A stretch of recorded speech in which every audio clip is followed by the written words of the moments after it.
Saa avata.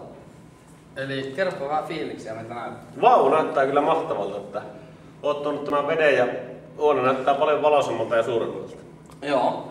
Elikkä aivan ensimmäiseksi me haluttiin rakentaa tänne uima-alas, koska vesi tuo tähän kivasti sellaista tilan tuntua. Me maalattiin katto valkoiseksi, onnistuttiin korottaa kattoa 60 senttimetriä. Ja sitten me hommattiin sulle elvytyspakki. Ihan sen vuoksi, että me kuultiin, että sä et osaa huvita. Sitten me hommattiin sulle elokuva-aiheisia hahmoja ihan sun kova filmiartikkin vuoksi. Et miltä vaikuttaa tällainen ratkaisu? Tosi miellyttävältä. Joo, mutta okei, siinä ei ole vielä kaikki. Eli me haluttiin, meillä on sulle yllätys.